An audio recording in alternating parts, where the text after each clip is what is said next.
DeSantis tanked the moment he opened his mouth because it turned out that he had kind of negative charisma. He never smiled, he never showed any human warmth, and people could see that, pretty quickly, that he simply wasn't going to be very appealing to people other than pretty extreme ideologues. And I think that 6 weeks is still enough time, for those kinds of faults to come out. That may not be enough. But at this point, I would take that gamble. The Democratic Party's got a lot of younger talent. And I think that it's such an uphill slog for Biden to get elected that I would really prefer to go with an unknown quantity and let the chips fall where they may. And now, The Good Fight with Yascha Mounk.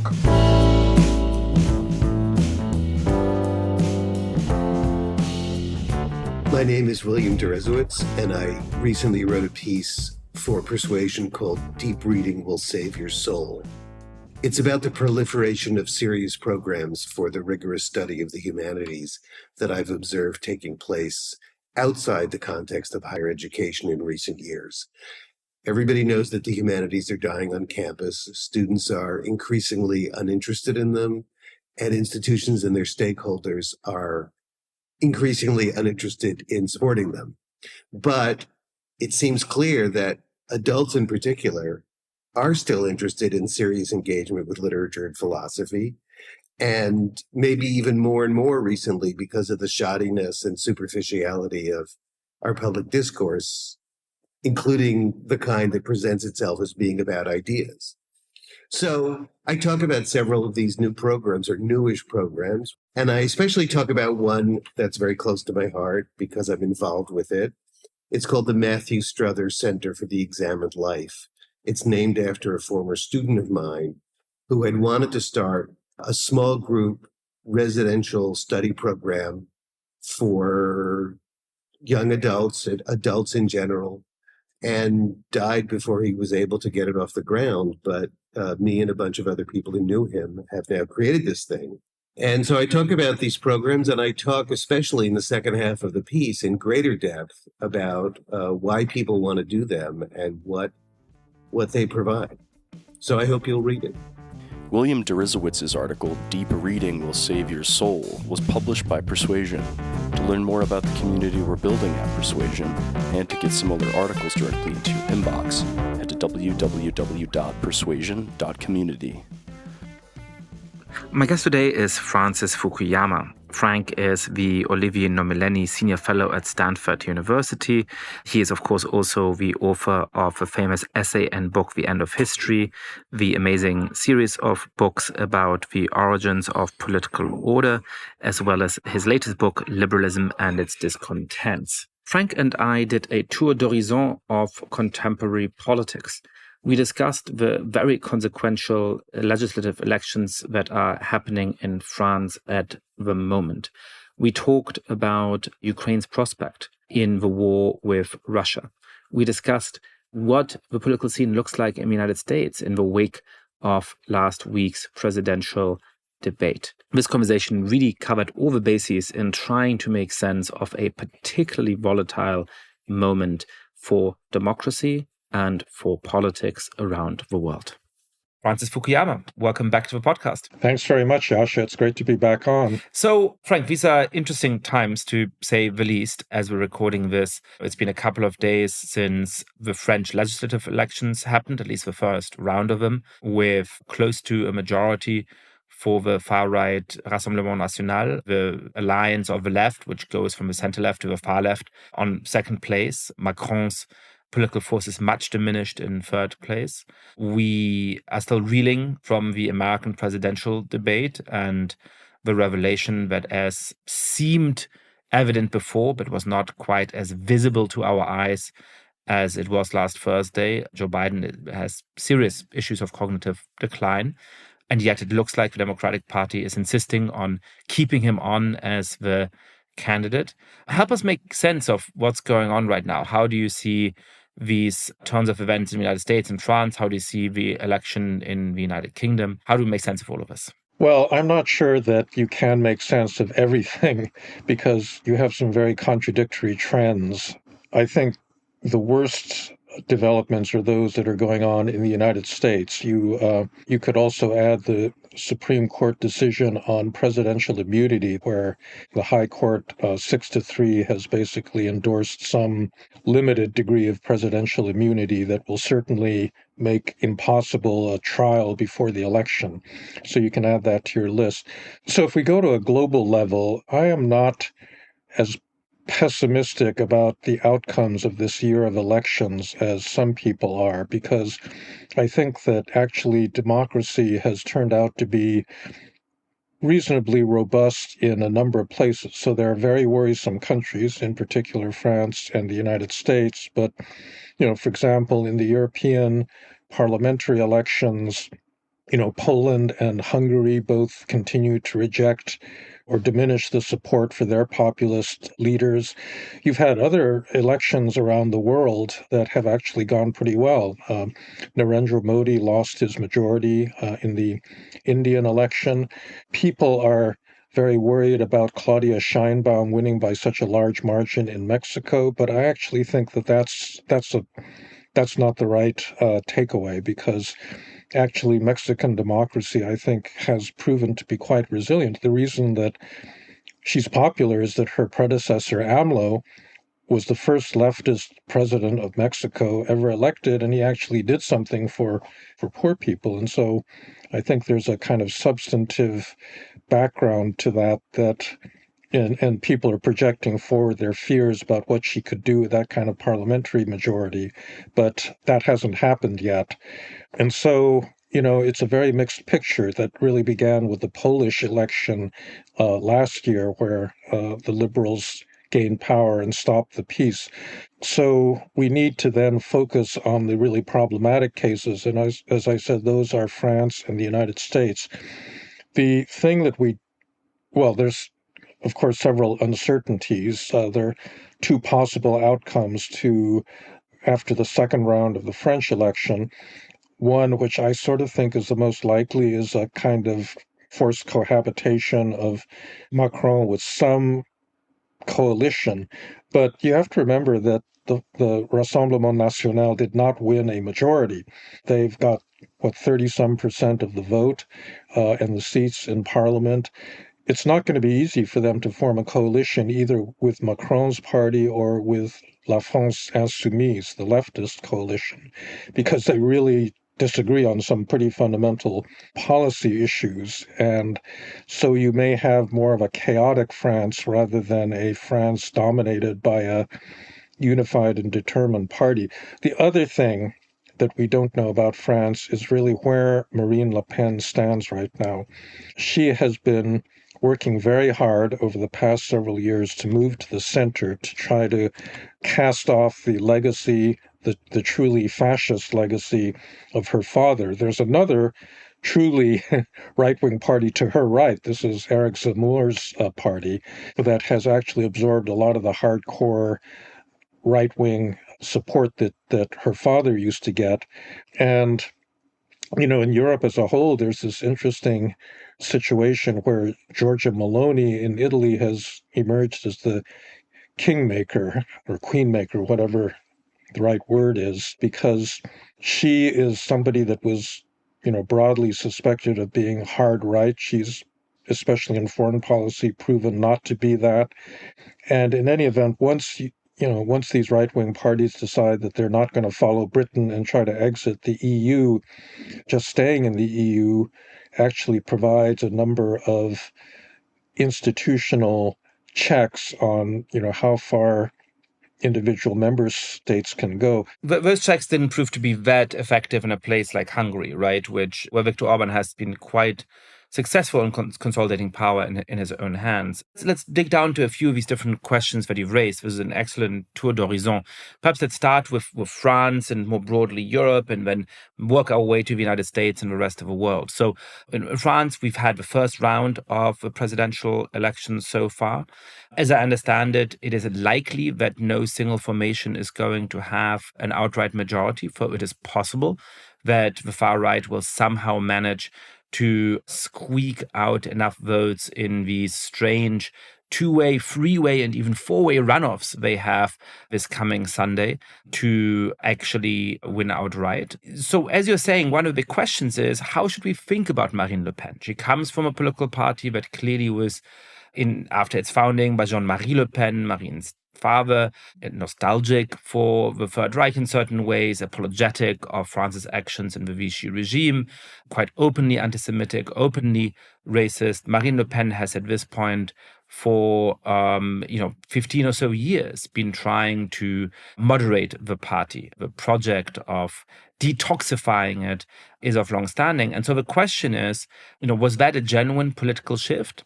Should we expect, if the Rassemblement National somehow wins a majority in the Assemblée Nationale, or if, as seems quite likely at the moment, Marine Le Pen conquers the Élysée Palace 3 years from now, her to be, a French version of Giorgia Meloni?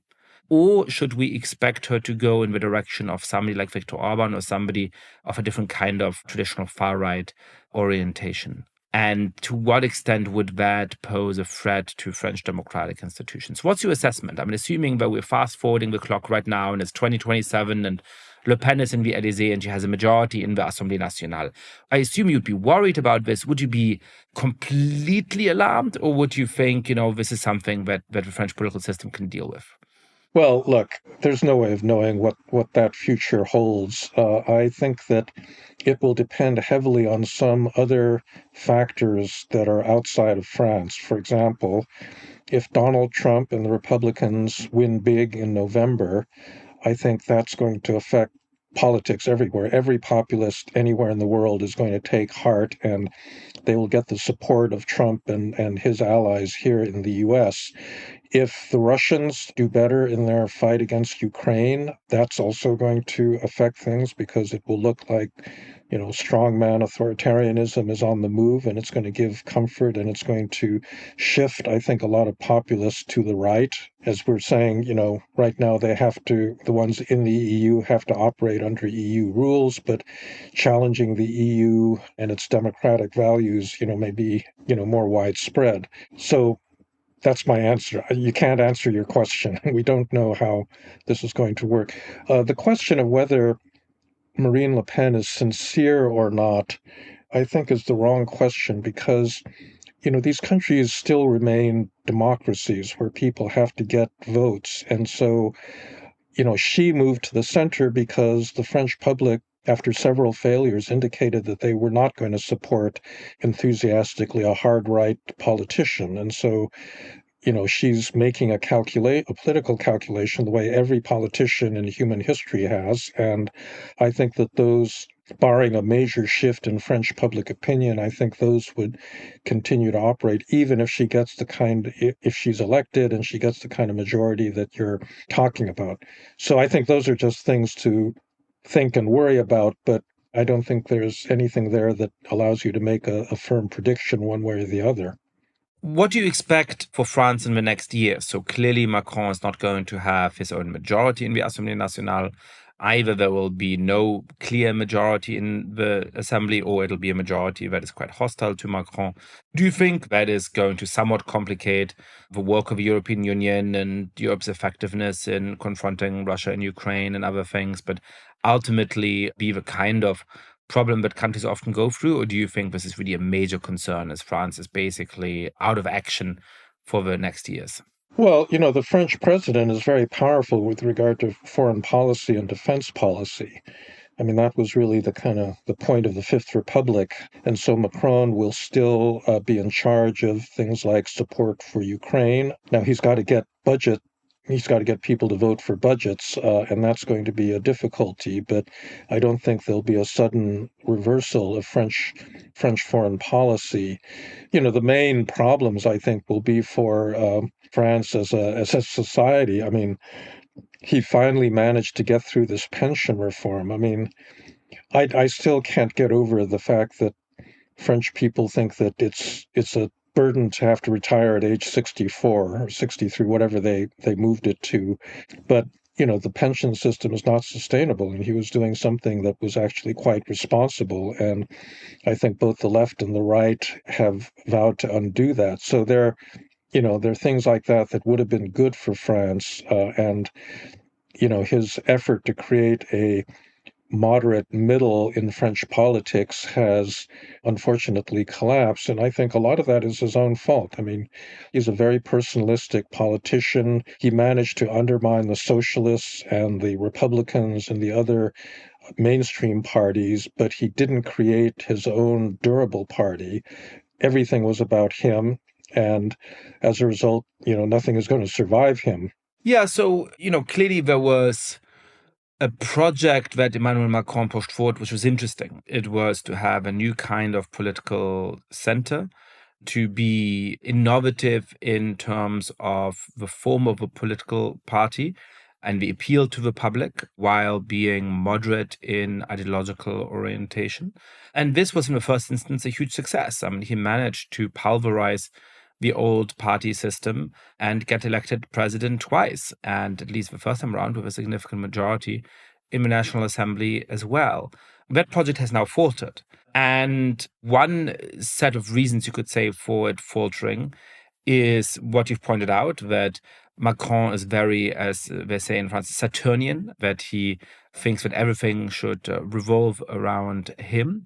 He has not built up his political party as a sufficiently independent agent to be able to outlast his own popularity. And so there are sort of specific reasons for that failure, right? You might say that the second set of reasons is perhaps a little bit more significant if you think that that is important. You can say, well, perhaps there's just inherently a problem with trying to have one political force occupy that kind of center. Both because if you think of politics as a competition between being open and being closed, as Macron put it when he was first running for president, sometimes your political party is going to lose. And by definition, that sometimes means that the people who are for a closed society are going to win. But more broadly, that may be too simplistic a notion of a kind of mix of openness and closedness that a society needs. Now, the third kind of interpretation, the most extreme kind of interpretation, would be that this project at a new kind of liberal political movement could never succeed because it's liberalism itself that is somehow out of tune with this political moment or something like that. So, if we interpret, as I would, the election in France as the end of Macron's presidency, effectively, I mean, he will obviously remain in the Élysée Palace for another 3 years and he still has quite a lot of power. But as a sort of genuine generative political force, he appears to be spent. And if you see it as the failure of a very interesting attempt at creating a moderate political space that is exciting, how meaningful do you think an indicator this is for the prospects of that kind of political space? Or to what extent does it just reflect Macron's idiosyncratic failings as a politician? I tend to think it's more the latter than the former because, as I said, moderate parties have done well in other parts of Europe. I don't think that there's a rejection of either liberalism or moderation in general. A lot of the people we like around the world have failed as institution builders, and some of the people we don't like have failed as political scientists like you and me think that institutions are important. Not everybody does. So, for example, Macron is a prime example that, yes, he wanted to create a durable center, but he didn't actually create a party. He didn't delegate authority. He didn't spend enough time, building party organizations in every département in France. And therefore, the party, in fact, apparently, he didn't tell his prime minister that he was going to call this snap election. This was all just his kind of spur of the moment decision. And I just think that that's not the way you create an institution, and that's not the way that you do anything durable. So I really do think a lot of this is on him. There's other, the other one that's like this is Zelensky, unfortunately. Zelensky does not understand institutions, and he centralized decision-making in Ukraine in a very worrisome way, and it's not clear what's going to be there, if he departs one way or the other. As I said, that also works in the other direction. So AMLO, Andres Manuel Lopez Obrador in Mexico, was a left-wing populist who also created a completely new party out of thin air, Morena. And again, it was all about him, and it's not clear that any of his charisma is going to carry over to Claudia Sheinbaum, his successor, and it's not clear that Morena as a party is going to survive as something durable in Mexican politics. So all of this goes to show that I think the political scientists are right, that institutions are important. It's a lot of hard work to create institutions, but if you lose sight of that, you may win an election and you may gain power and you may be able to do things in the short run, but you want something that's going to survive individual charismatic leaders. Tell me more about Zelensky. It's not quite what I was intending to talk about, but it's a very interesting point. How is it that he is failing to build institutions, and what kind of consequences has that had in the war so far, and might it have on the longer run prospects for consolidating democracy in Ukraine? After the war began, he basically centralized power in the presidency and shut down virtually everything. And so all of the existing media channels that were privately owned are now folded into one national channel where the government really has control over it. The parliament has been sidelined.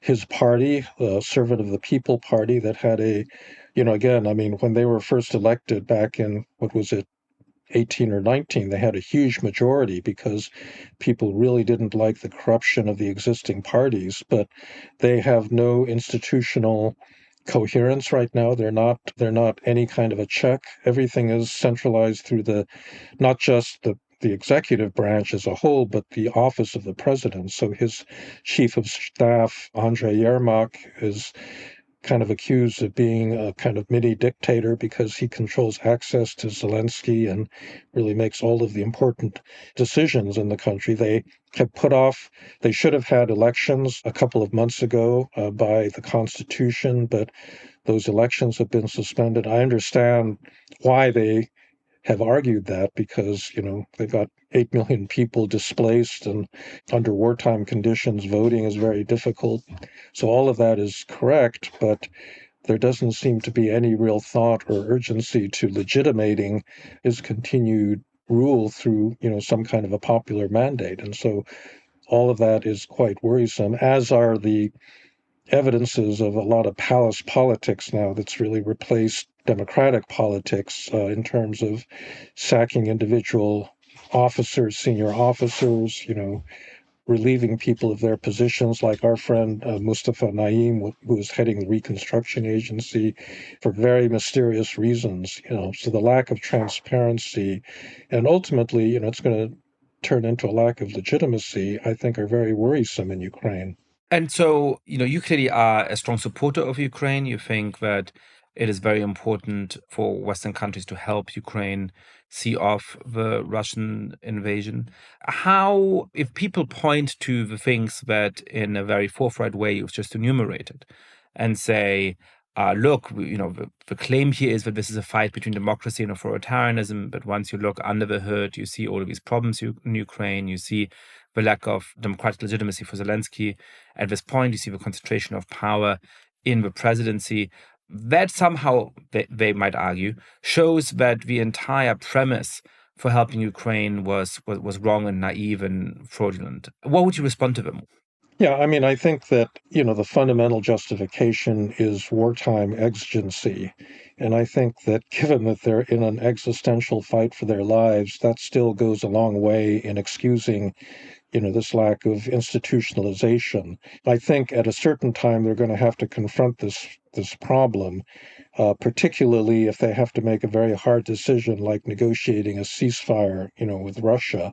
I think they are going to need to bring more people into the conversation. But I think that right now you can say several things. That first of all, Ukraine still is a fundamentally free society. You can criticize Zelensky, and many people do. You can be an independent journalist without being worried being arrested or thrown out of the country. You can run a civil society organization that looks after transparency and this sort of thing. So the kinds of restrictions on individual freedoms that you see in a genuine illiberal dictatorship really don't apply. But the democracy part, I think at some point is going to need to be strengthened, because that is important to continued support from the United States, from Europe, from all of Ukraine's outside partners. What is the end game for this war? Do you still hold out hope that Ukraine might be able to repel Russian forces from its territory, or do you think a negotiated settlement is now inevitable? And if it's the latter, then how do we get to a negotiated settlement? Well, I think that the main card that Ukraine holds at the moment is Crimea. That now that the Biden administration and other European partners have agreed to allow, I mean, it was stupid to forbid them to attack Russian targets in Crimea because it's their own country, it's their own territory. But now that they've been given longer range weapons like the ATACMS, they're going to get F-16 sometime this summer, and they've been given permission to attack a range of targets in Russia itself. They can raise the cost to Russia. And I think Crimea really matters a lot to Putin. That was, in a way, more important than the Donbass, even in terms of his war objectives. And they can really make life pretty miserable in, Crimea. I don't think that leads to any kind of a peace settlement. I just don't see any way that any Ukrainian government is going to accept basically legitimizing a transfer of territory to Russia. But you could get to a ceasefire where both sides are exhausted and, they're not giving up on their war aims, but they're saying, okay, we just need to stop. And, again, people have compared this to the Korean armistice. So as you know, there's never been a settlement of the Korean War. They're still technically at war, North and South Korea. They've had an armistice in place for 54 years. It's provided stability, but it hasn't resolved the political question about who rules Korea. So I think that is kind of where you would end up, where you could get a ceasefire, no Ukrainian concessions in principle of any territory, but it would bring the active fighting to a halt. And that's important because, the Russians still are able to attack Ukrainian cities with rockets, glide bombs, with impunity. And that's not a very sustainable situation for the Ukrainians. We've taken a long while to get to the United States. I was very saddened to see the debate. I was very saddened to see that somebody who has served his country very honorably and with distinction like Joe Biden is clearly no longer fully in charge, in control of his mental faculties. But I was also very worried about what that means, both, frankly, for his conduct in office at the moment, but also for the ability of a Democratic Party to beat and hold off Donald Trump come November. I assumed on Thursday night that it would be a matter of a few days until Joe Biden announces his intention not to run for president, because I assumed that most of the key players in the Democratic Party would make it clear to him, either publicly or perhaps privately, that he simply no longer seems to be in a state to run. It's been striking to observe in the days since the debate, and it might change before this episode is released, but at the moment it really does seem like it's going in that direction, that the senior leaders of the Democratic Party have circled the wagon, that they are very publicly defending Joe Biden, but they clearly intend to go forward with him as a candidate. What should we make of all of this? And do you at this point still see many realistic paths to avert Donald Trump being reelected this November? So Yascha, I've really liked the pieces that you've written, including the one you did. You must have done it on the evening of the debate, calling for him to step down. I agree with the conclusion. I think that, there are many people in the Democratic Party, many donors, many politicians that feel the way you do. I think right now it's a collective action problem, because if any governor, Gavin Newsom or Gretchen Whitmer were to come out, saying he needed to step down, it would be very bad for them because everybody's in the party is going to pounce on them. But getting a coordinated effort is difficult. And until it's like striking the king, you better kill him if you're really going to make that effort. But I think that there's a lot we don't know. I mean, Jamie Raskin was saying that a lot of conversations have been going on ever since the debate. And I think that if there is a conspiracy within the party to actually collectively ask him to step down, we wouldn't know about it right now. And so I guess that's my major hope, that somebody in the party is actually plotting in this fashion. And at a certain point, it could be after the next round of polls come out. And if there's a really disastrous drop in support, maybe that will be the occasion for, unveiling the conspiracy and really making a concentrated push. Yeah, I mean, I was wondering, certainly when Barack Obama, for example, tweeted, in one of the most embarrassing tweets by somebody who normally is very, very thoughtful in everything he does and says that, we all have had bad debate nights, implying that his subpar performance against Mitt Romney in the first of 3 presidential debates, in which it was widely seen that Mitt Romney had done slightly better than him, was in some ways comparable to, Joe Biden's disastrous performance last Thursday. And of course, it wasn't in any way. It's true that Obama was a little bit off on that first debate night, and there was concerns at the time about what that would mean for his campaign. But he was clearly extremely competent even in that debate, and then did much better on the second and third debates. I did think, all right, perhaps he is saying this publicly because he feels that he is only going to have a room to actually have influence on Joe Biden if Biden feels that he's not being publicly undermined. Perhaps that sort of show of public fealty was a price that Obama felt he needed to pay in order to have any real purchase in private conversations to push Joe Biden off the ledger. But all of the reporting we're seeing so far, and I agree with you that perhaps there's a lot of things going on that reporters haven't been able to get to yet, does seem to suggest a general circling of the wagon. And certainly all the reporting suggests that Joe Biden's family members seem determined for him to run, whether they genuinely think that that is in the interest of Joe Biden, or whether they are letting their own interest in continuing to have proximity to power and the perks that come with it supersede the concern for, the octogenarian relative who clearly, from my vantage point, appears to be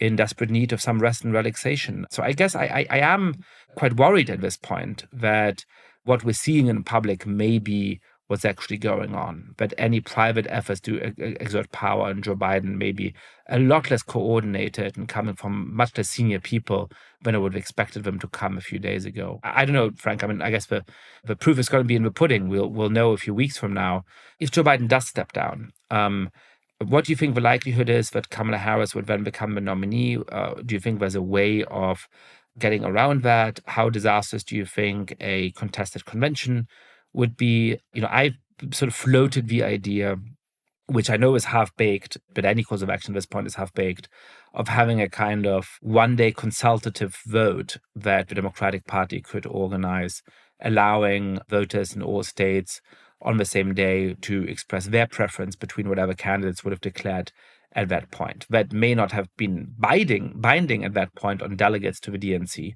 because that would require a huge upending of the rules. But it would have a kind of democratic legitimacy, and it would inform what they might do when the Democratic Party meets for its convention. Do you have any better ideas? What should Democrats do at this point?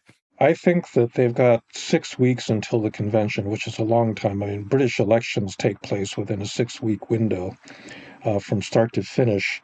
I don't completely understand the rules, but it seems to me that if Biden announced that he was stepping down as candidate and he released all of his delegates and he did not endorse Kamala Harris, that basically it's an open convention. And I think at that point, normal politics takes over. So you'll get, 10 people that announce that they're, beginning with Gavin Newsom, but 10 people that announce that they're, going to throw their hat in the ring. And then you have just a lot of intense politicking where they say what they're going to do and what positions they'll support. And then all of those released delegates can choose among a much broader menu. I'm not quite sure that Kamala Harris has, necessarily a leg up in this, because I think that at this point, the main objective of most Democrats is to beat Trump, and if you're going to get Joe Biden out of the way, I'm not sure why you would go to a candidate that is even less popular than him. And I'm not sure that identity politics is such a trump card that she plays that it's going to overcome, a lot of Democrats' doubts about her abilities. So maybe that's that's an excessively rosy scenario. I'm not sure I like the idea of a kind of a snap vote, because I really do think that you have to have a lot of negotiation, deliberation, kind of alternative candidates. Like I personally feel that some combination of Josh Shapiro and Gretchen Whitmer would be a dream team candidate. They're both successful, very popular governors of important key swing states, Michigan and Pennsylvania, but nobody knows them. Nobody is familiar with them. And I think that you just need time for something to come out so that there's some public persona that people can associate with them. And that's why I think that, the 6 weeks until the convention would be very useful for that to happen. But, with every day that passes, that becomes less and less likely. I used to have a theory, clearly disproven by the election of Joe Biden in 2020, that it is necessary, perhaps a softened version of it should read, that it is helpful if you haven't been famous for politics for more than a couple of years by the time you run for president. So it might either mean that you are quite obscure until a few years before you run for president, as was the case for somebody like Barack Obama, or that you are famous for other things before you ran for president, as was the case for Donald Trump. But the longer you are in the political game with national attention to you, the more your negatives rise, the more you're a defined character who may seem like he's out of tune with this particular political moment. And so I do think that there is real virtues to running somebody like Gretchen Whitmer or Josh Shapiro, who have been in politics for a good long while, of course, but who really aren't very defined characters for most of the voters who are going to matter in this election, other than in their home states, where they're reasonably popular. Of course, the counter problem for this is that it's kind of very hard to know which candidates are going to work at the national level and which won't. Republicans, I think for good reason, thought that Ron DeSantis was going to be a formidable candidate because he did help to turn a purple state red, though, of course, others like Marco Rubio have had equally good electoral results. He had a real record of legislative achievements, such as they are, in the state of Florida. I don't think that all of the laws he passed there are a good idea, but he clearly has been very effective in passing his program and putting his imprimatur on the state. He seemed like somebody who would be a formidable challenge to someone like Donald Trump in the primaries. And in the end, he fought it, not just because he was up against Trump, but also because he simply didn't quite seem to have a charisma and the kind of format you need to succeed in national politics. So when we are trying to assess the prospect of somebody like Whitmer or the prospect of somebody like Josh Shapiro, how do we balance these different kinds of considerations? Well, on the one hand, it might be exciting to suddenly have a new candidate, and it might, in fact, be a positive, but they're not that well known yet, that the negatives have not yet become defined by years of opposition attacks. But on the other hand, it feels like a huge gamble because capable governors, for they seem to be, who really knows whether a Gretchen Whitmer or Josh Shapiro would flourish or falter under the national limelight? Well, that's always been the excuse for these prolonged campaign periods in the United States compared to virtually any other democracy. Despite their length and cost, it would give you time to really get to know people. I'm still not sure that, you need that long. I think that DeSantis tanked the moment he opened his mouth because it turned out that he had kind of negative charisma. He never smiled, he never showed any human warmth, and people could see that, pretty quickly, that he simply wasn't going to be very appealing to people other than pretty extreme ideologues. And I think that 6 weeks is still enough time, for those kinds of faults to come out. I mean, is it enough time for opposition research to show, find the picture in your high school yearbook where, I don't know, you're molesting some underage yeah, I don't know. That may not be enough. But yeah, I at this point, I would take that gamble. The Democratic Party's got a lot of younger talent, and I I think that it's such a uphill slog for Biden to get elected that I would really, prefer to go with an unknown quantity and let the chips fall where they may.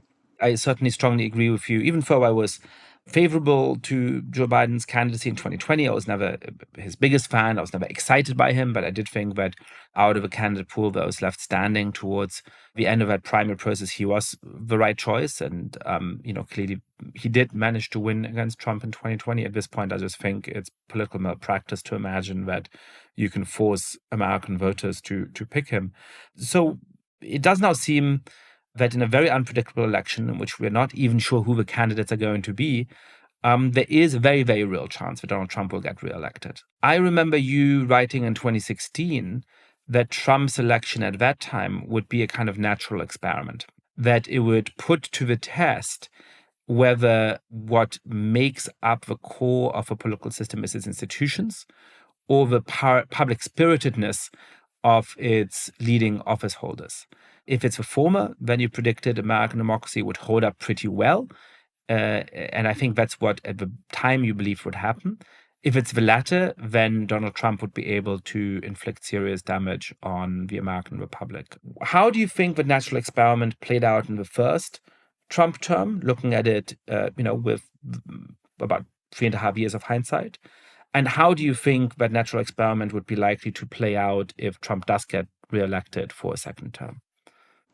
Well, I think that the second term is likely to be much, much worse than the first term. In the first term, I don't think he expected to win the election, and he didn't come prepared. Hillary Clinton had like 700 campaign advisors that were ready to immediately move into positions of authority had she won, and Donald Trump didn't have anybody, and didn't even have, he got rid of Chris Christie as his transition advisor. So he was probably the most unprepared president ever in American history.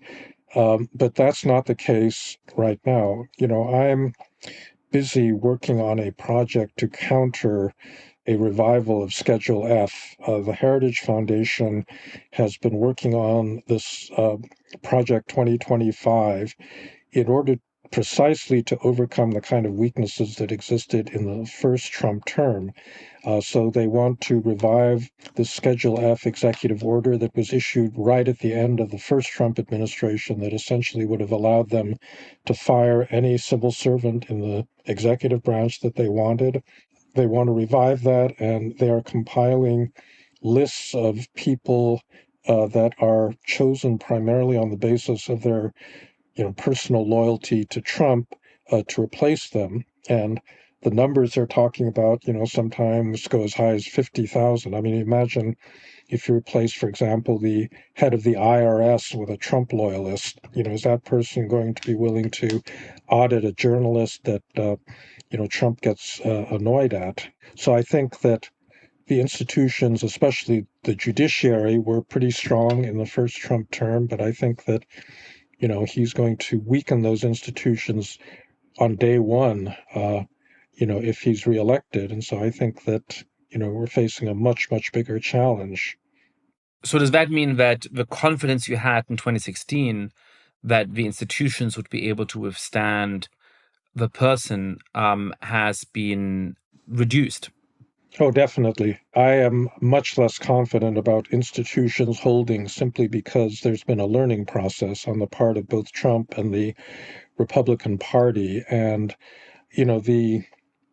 the really worrisome thing is that he's realized that it's not just a matter of his decisions, it is a question of institutions.